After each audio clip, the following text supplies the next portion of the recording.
recording.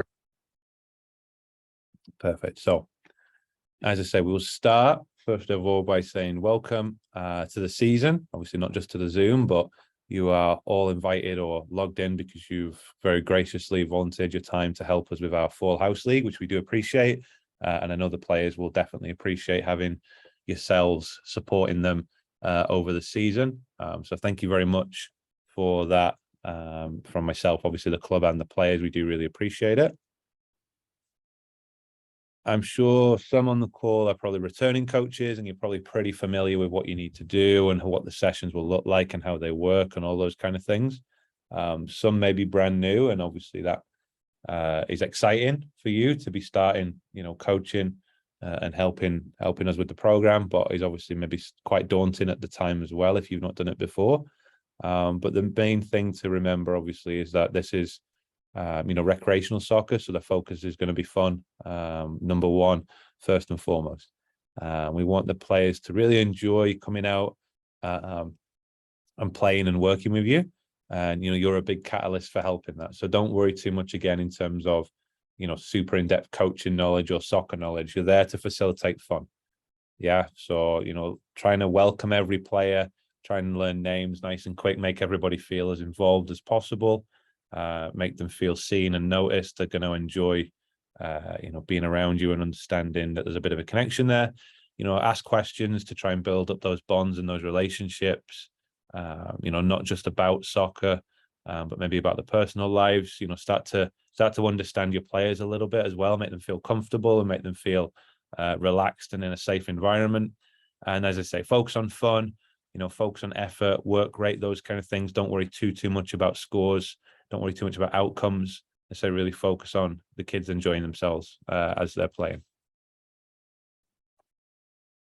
So our the age groups that you will be working with, if you're on this call, will be U10 to U13, and the format for that age bracket is the sessions themselves will be 50 minutes.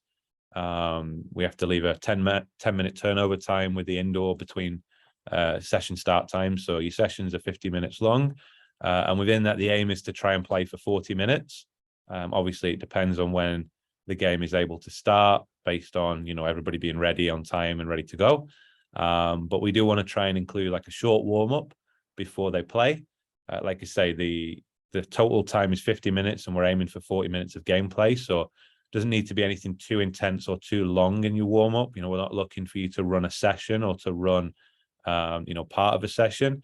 It's just to get the kids, moving, stretched, warmed up a little bit, so that they're ready to start the game. If you have, the kids bring a ball, if you've got spare soccer balls, and you want to use a ball as in part of the warm-up, you can do. But you are limited in your warm-up time. So, bear that in mind. We're looking for, getting lots of movement in that warm-up.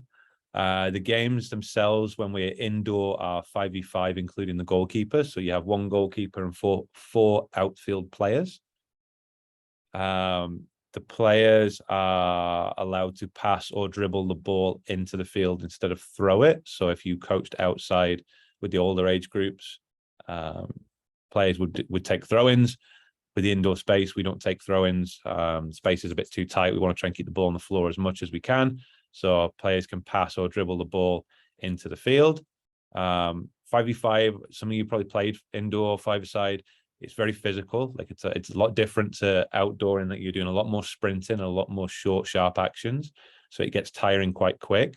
So when they're playing the game, obviously just be aware of that when the players are moving around, and make sure we're getting lots of subs, trying to rotate so players aren't getting burnt out or getting hurt because they're doing 5-a-side for 40 minutes straight.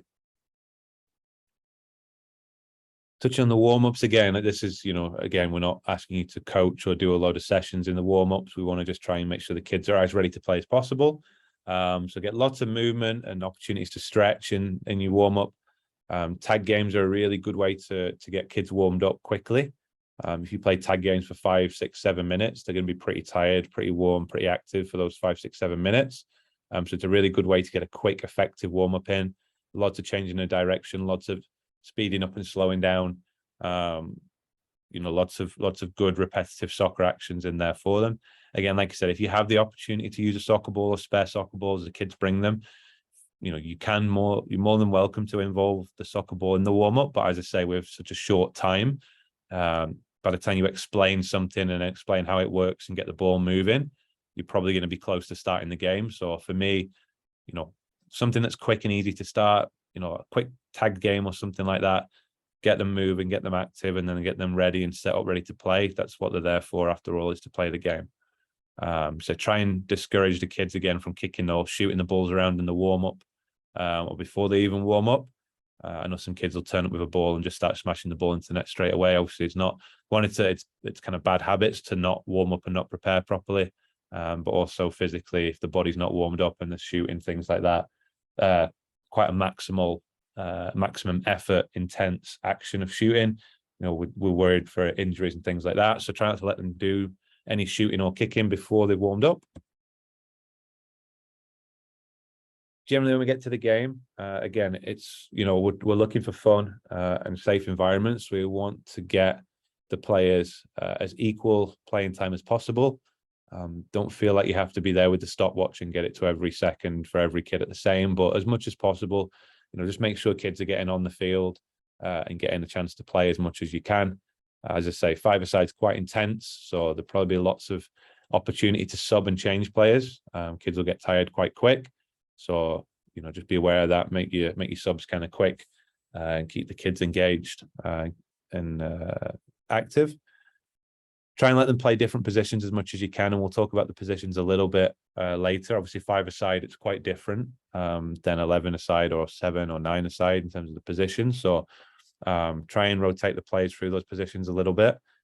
You'll find the positions rotate quite a lot anyway, naturally playing five-a-side, just because of how short the field is and how quick the turnovers are and how things change quite quickly as you're playing.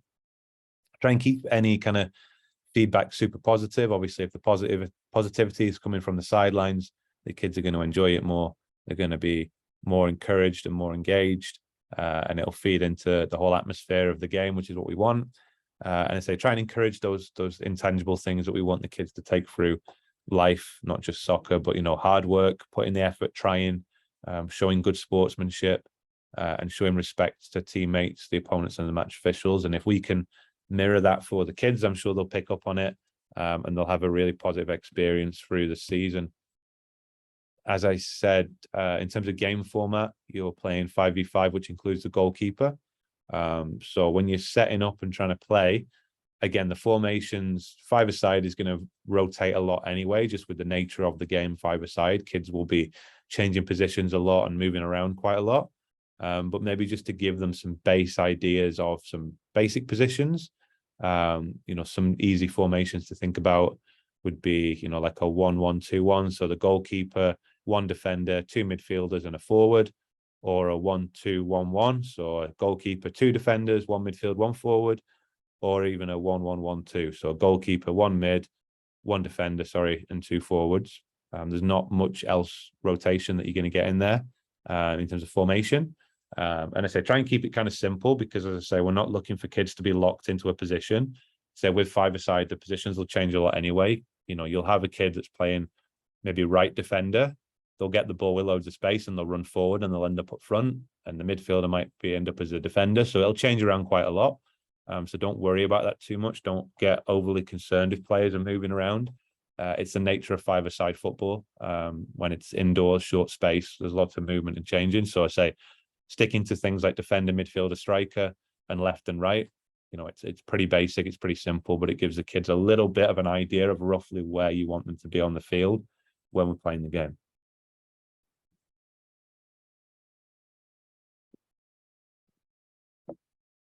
Okay, as I say, we're going to talk a little bit about giving you some information in terms of, what you might have in your head in terms of the game and soccer, especially at five-a-side. The things we'll talk about in terms of principles of play, you can relate these to any size or format of soccer. They're all going to be in there, but they'll be applied slightly differently maybe, or they might look a little different in five-a-side to 11-a-side or 9-a-side or 7-a-side. So, and again, these are not necessarily things that you need to be coaching the kids all the time, but they're kind of key words and key ideas that will give you a bit of a base to give them some coaching feedback from. So I wanted to touch on them because I think this will be most effective for you in how the fall indoor is working. You're not having, like I say, training sessions. So you're trying to just give them the principles of the game, try and give them a little bit of understanding, and try and help them to learn a little bit about soccer as much as we can. Principles are applied to both attacking and defending. Okay. And they're generally all working at the same time. Soccer is a very hectic game. There's lots of players on the field, obviously less in five-a-side, but all these principles are kind of forever present and always flowing, whether you're in attack or defense. So generally, when we think about the game, we kind of break it into these four kind of moments. So you have your attacking moment where we have the ball.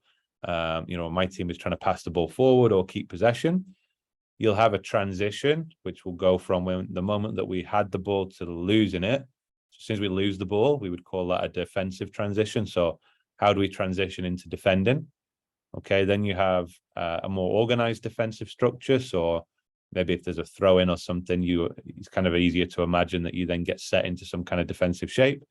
Then if you win the ball, you have a transition into attack, which you'd probably call like a counter attack or something like that. These are kind of what we would say is maybe the four moments of the game and the cycle, the flow of the game. And you can see how they all kind of lead into one another as the game is being played. And then when we talk about the principles of play, they feed into, like I say, the attacking side or the defending side. So within the attacking side, we have things like width and depth. We talk about penetration, support, mobility, finishing, and improvisation. And we'll touch on each of these individually. And the same with defending. We have generally 6 ideas within the defensive structure as well. So we'll look at attacking first. A lot of these are quite self-explanatory when you think about them, and I'll give a little bit of an example for each as well. But again, it's just to give you a bit of base knowledge or some base ideas that you might want to take into your gameplay with you on the weekend. So width and depth are generally applied together, and it's generally the concept of trying to stretch the field and make the field bigger when we have the ball. So you might have heard like coaches say spread out or try and spread out, create space, these kind of things. That's generally when we're talking about width and depth. So width, obviously horizontally, side to side. Depth is vertically, so goal to goal. So how do we stretch the field widthways? How do we stretch it vertically as well? As I say, we're generally trying to create space when we have the ball. So if we create space, that allows us space to attack and move the ball and move ourselves in and out of. When there's limited space, it's much harder. If you imagine if you put 20 kids onto a very small field, there's very little space. It's very difficult to get any kind of success. If you put 10 kids onto the same space, onto the same size field, there's more space, more success, more opportunities to play. It is important when we talk about spreading out that and having width and depth that we're not thinking about too much width and too much depth. We have to be realistic in terms of like what can the players physically do. Yeah, it's no good if the highest player up the field and the deepest player on the field are way apart, and there's no way we can get the ball to each other. So there is a danger of having too much space and spreading out too much. Okay. And like I say, you'll see that in the games where the striker maybe charges off up front and is really far away from the midfielders. Then the midfielders can't get the ball to them. Yes, when we talk about stretching and spreading out, it's all kind of relative to each other. So just a little example here in a 5v5. So we use it as where the goalkeeper has the ball as kind of an easy starting point. But we might ask our 2 defenders here to go a little bit wider to give some width. Notice they're not all the way on the touchline. They're, outside the penalty area, so giving a little bit of width. And we might ask the striker to come up towards what is the halfway line here to give some depth. Yeah, if the striker went and stood in this opposite corner, that's going to be really tricky for our other 3 players to find them, even though they've created depth. Yeah, the depth is relative. It's maybe too far away. Same with the width. If the widest players went too wide all the way and there was nobody else in the middle, then you might struggle again with your players being too wide and too far apart. Yeah, so it's generally relative. We're generally looking for the players to spread out a bit. That's going to create problems for the other team. Okay, if you imagined if the yellow dots are narrow where the arrows start with the goalkeeper and the midfielder, these 2 forward blues are going to have a much easier job of trying to defend against those 4 players than if the two defenders for the yellows kind of spread a little bit wider. Now the blues have got problems to think about when they defend. So that's width and depth, kind of a fairly basic, easy to understand. Mobility and support I've kind of grouped together. So generally, we try and be mobile to support or offer support. So generally talks to movement. So I'm moving with the ball and without the ball. So I'm making runs off the ball or dribbling the ball, moving with the ball. And again, this is done to either create space, but mostly exploit the space. So when we spread out and we create space, we're then looking to move either with or without the ball in order to try and attack, move up the field and offer support to try and get towards the team's goal. Again, support refers to how we make ourselves an option for the player on the ball. So again, distances are important. If I'm too far away, I'm not offering support. If I'm too close, I'm also not offering support. Different angles. So if I'm very flat and there's a defender stood between us, that's not offering support because now I can't get the ball to my feet. Yeah, so the easiest way to think about this with the young players is, can I see the ball? So if there's a player between me and the ball, I'm probably not offering much support. So I need to better see the ball. Can my feet see the ball?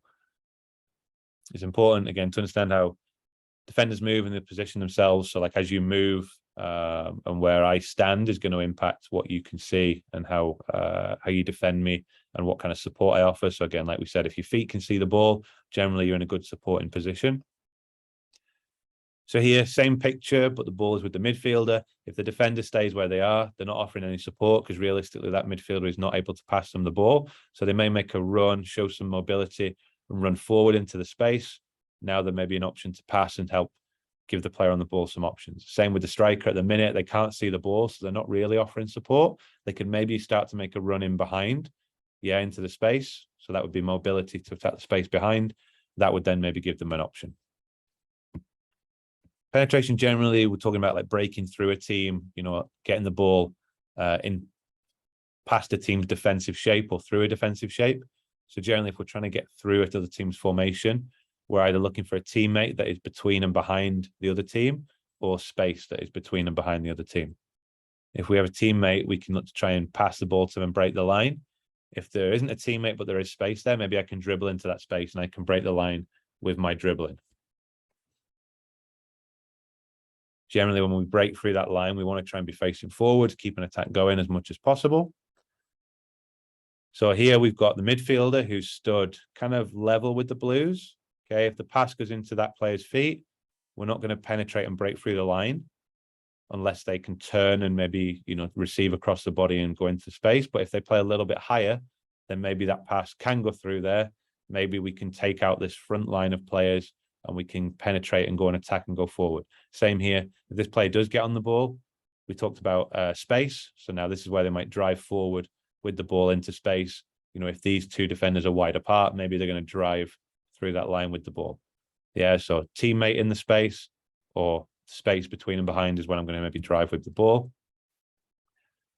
Improvisation, finishing, they're kind of self-explanatory. Obviously, finishing, we're talking about scoring goals, finishing attacks. And improvisation is kind of instinctive and creative ways to kind of solve problems and to problem solve. The mindset is really important with these kind of things. Obviously, if a player takes a defender on and they give the ball away, it can be demoralizing because there's not a lot of success happening there. But we don't want to discourage that. We want to encourage it because this is how kids learn and how they develop creativity and improvisation is by practicing. So allow them to do that, allow them to make those mistakes, allow them to try things, allow them to take shots, allow them to, try and go 1v1 and beat players, especially indoor five-a-side. It's a lot of 1v1 situations and trying to attack. So it's a really good opportunity for players to practice and try and learn how to beat a defender 1v1.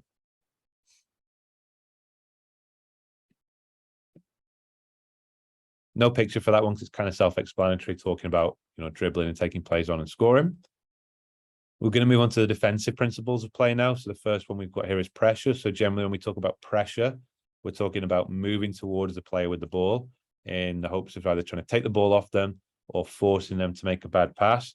As we get closer to somebody, they lose space and they lose time. So it forces them to think quickly and make decisions. So pressing the player with the ball is going to make it difficult for them. Whereas if I stand, deep and away from them, they have more time, they have more space. If we can talk about screening. So if I am pressing a player, but they have a teammate who is stood on a different angle to me. They could maybe pass that ball past me, and my pressure's been wasted. So what might be better to do is if I screen that player first and I block that pass and then press, now I've taken an option away and I'm closing down the player on the ball. So if we can combine the two, that's a good thing. So here, pretty self-explanatory. Say pressure, the ball's with the defender. The closest player is going to apply pressure to the ball. Generally speaking, it's always the closest player. It's just the easiest kind of way to reference it. If you are the closest to the ball, can you put pressure on the ball? So that's kind of an easy visual for the players to think about. Cover is linked to press. So if one player is pressing the ball, we want our teammates that are closest to that player to cover them and give them some support. It's no good if my teammate presses the ball, but I stand really far away from them and just watch them do it. Because if that press doesn't work, or maybe the player that is getting closed down is very good and they can dribble past the pressure, they've now taken out 2 or 3 players because I'm not offering a covering position. So cover is effective when we have good distances and angles from the pressing player. So as I say, if player 1 closes the ball down, but player 2 stays really far away from them, we're not closing the distances and we're not giving a good cover. If I do keep my distance close, but I am very flat and in the same line as that person who's pressing, my angle is not very good. So if that player gets beat by a dribble or a pass, that ball is probably going to go past me as well. So now both of us have been taken out of the game instead of just one of us. So here, same picture, but we've added the cover element now. So the first player is going to press the ball. The second striker would tuck in and get closer, and they would also get a little bit deeper. So they're offering an angle. So not only are they offering cover by getting closer, but they're also making sure they're not on the same line. So as this player closed down, if they were to get beaten, the second player can step across and try and win the ball as the next player in the cover. Balance just refers similar to cover, but it's the third and the fourth player that are away from the ball. So it's very similar idea in terms of if one player is going to close the ball down, the next player has to go with them. The rest of the team has to move as well, essentially. So you generally link the 3 things together with press, cover, and balance. So again, it would be no good if this player pressed and this player covered and the 2 defenders drop way off close to their own goal. Yeah, there'd be no balance to our shape. So we'd ask our players that are away from the ball to try and get a little closer as well and provide some balance to the shape. Okay, so there's not too many distances between all the players. They're nice and close together. And that would lead into like the key principle of defending for me, which is compactness. So generally, if we're trying to defend, we want to be closer together so that we can limit spaces and we can work together as a group. So it is the opposite of width and depth. Obviously, if we're talking about width and depth to create space and to stretch out and to spread out, compactness is going to talk about trying to destroy space, get closer together, make things difficult. Yeah, try not to let the team play through us. Okay, generally it works horizontally and vertically. So, you know, side to side, we want to be tighter together, and front to back, we want to be tighter together. Generally on a soccer pitch, obviously the field is quite large. So when you do get compact, you will leave space. And more often than not, that's going to be on the outside. So it's important that as we are compact, we have to move together and remain compact. So if the ball goes wide, if the players closest to the ball start to move across, the players furthest away need to maintain that cover and that balance and move together across the field. Yeah, so we're not just compact in one area. We have to remain compact as the ball is moving around the field. So again, as an example, if the other 3 blues started at the base point of their arrow, you could see how much more space there would be. But by moving in tighter, they're getting compact, they're working as a group, they're able to work and defend much more effectively together. Delay is kind of speaks to that moment of transition a little bit more. So generally, if we lose the ball, it might not be a good situation to press straight away. We might be outnumbered. We might have committed bodies forward to attack who are now out of position. So in order to allow the players to get back, we might need to delay the counter attack. So generally, it's going to be the closest player to the ball. He's going to do 1 or 2 things. They're either going to go towards the ball and press it, or they're going to drop off and try and block dangerous space. okay, which is going to delay the attacker. It's going to make them dribble. It's going to stop them playing the ball forward. And when they stop playing the ball forward, that delays the attack, and it gives our team time to recover and get back into shape. So here, if the two blues on the left-hand side of the bottom of the screen had moved up to attack, maybe they took a shot, the goalkeeper saved it and played it out to this left defender. If this blue went towards the ball whilst the other two were out of position and they got beat, you can imagine how now one defender is going to have to deal with everybody flooding forward. So what they might do is, instead of going to the ball, they recover, they drop off a little bit, and they try and delay the ball from moving forward, which allows these two blues time to recover and get back to defend. Yeah, so it's not always that we have to press. Sometimes we need to drop off and delay an attack so that we can get numbers back and we can have a better opportunity and a better chance of defending as a group. Control is generally more like a mindset and the mentality. So I'm sure we've all seen players that lose control when they're defending and they get sent off, or they lunge into tackles and they make bad decisions. So it's having that awareness and the patience of closing the ball down, not diving into a tackle. Sometimes I need to jockey and get close, but not tackle straight away if the ball is under good control by the opponents. It's not tackling straight away. It's timing the tackle of when to step in and tackle and when to just delay the attack, and keeping your emotions under check is really important. Okay, so that is principles of play in a nutshell. You can, Google and dig further into that as well. Hopefully that gives you a little bit of a base idea or some ideas around soccer. To be honest, a lot of those principles apply to lots of invasion games, so like hockey, basketball, lots of similar ideas that you would see across lots of different games. But because you're working more in a season which is going to be lots of gameplay and less training, just thought it would be good to give some ideas there, a little bit of oversight onto those principles, give you a little bit of kind of base knowledge that you can maybe take in and work with your teams. So that's everything I needed to present. If there's questions, we do have the chat box function there. I'm going to just drop my email in there as well, in case you have questions afterwards. I'm more technical based. Shannon is obviously, Shannon is the one that's been emailing you and giving you all the information about logistically about the house league and how it runs. I believe, I could be wrong, that the jersey boxes have jersey, socks and shorts within them. Generally speaking, in the box there is a full kit. It's definitely a jersey because we'd struggle to play without a jersey, but more often than not, in the boxes that they come, there's a full set of shirts, shorts and socks. Sometimes there's maybe a pair of socks is missing for some reason, or maybe a size is off for your group. If you run out of sizes, or let's say you're short a pair of socks or something, just make note of what you need. Try and reach out to Shannon. Generally speaking, we'll have a few extra pairs. Like I'm sat in the office now and I'm surrounded by spare black socks, so we can generally find spare sizes and things like that if we need to. But yeah, just reach out to Shannon about that and she'll be able to coordinate that for you. Yeah, so I believe in your Power Up account, you should have a list in there of a roster. And on the roster, you'll have everybody's name and you should have an email address as well. So it might be a good idea if you log into your Power Up and check your team roster, maybe just shoot your team an email before the games this weekend and just say, hi, my name's Coach Jordan. I'll be the coach of the red team.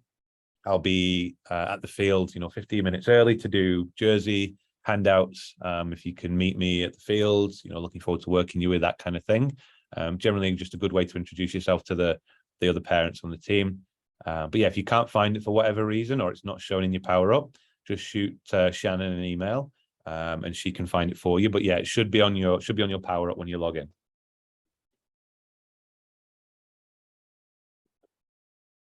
Yeah, so you will get the uniforms at the field. So we'll take the uniforms and have them at the field. So before your first game, you'll be given a box which has all the uniforms in.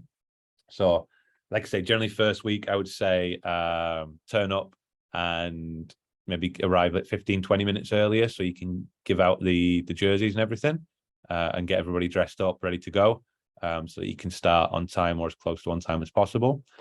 We'll have a few balls knocking around the facility, so there might be a few spare. Obviously, there'll be some for the games, which the referees, the game leaders will have. There won't be a ton of soccer balls extra. Again, with the timings and the games, we want to try and play for 40 minutes if we can. So with the sessions being 50 minutes, by the time you actually get there, get on the field, get everybody ready, do a quick warm-up, there's not going to be a ton of time to practice beforehand. So it's more just making sure the kids have had a bit of a warm-up, whether you do a little tag game or, you know, some movements, some different movements and stretches that you'll know from, you know, yourselves playing and training, things like that. So there'll be a few around, but not a lot. So I wouldn't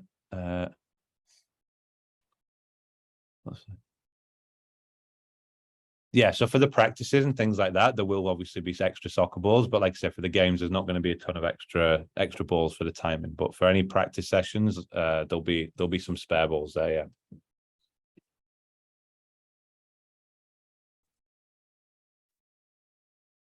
Yeah. Just to see if I missed any questions. Today's practice session. Is there a game? I believe it will be the games at the first session. Like I say, any of those kind of logistical questions would be a Shannon question. As I say, I believe the first session one is a practice. Yes, it's dribble-ins inside. Yeah, so we're doing dribble-ins. I've spoke to the head referee. It should be dribble-ins. If it's not and the referees miss that, just remind them. Just say it's indoor. It's dribble-ins. Perfect. Yep, there should be retreat lines as well. And again, if some of the referees might be new referees, they might just miss out on these things. So if you just remind them, just say, "Hey ref, we did retreat lines. This is what we should be doing." Just give them a heads up on that. Yeah, normally it's the midfield inside. Yeah. Perfect. So according to the schedule, session one is practice. Yeah, so if your schedule is saying a practice, then it will be a practice. I imagine there'll be skill leaders there that will run that practice. Just double check with Shannon. Maybe because it's the first week in terms of kit handout, maybe that's why they're going to do more of a practice, potentially. But I would say just double check with Shannon if that's what the schedule says, and that's what you'll have. But I would just double check with her in terms of how that's going to work.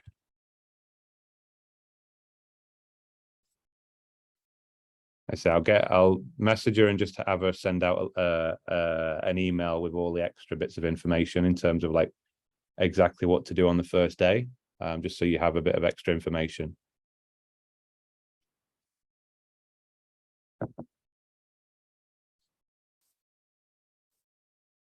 Perfect. Okay, everybody, I will stop my recording.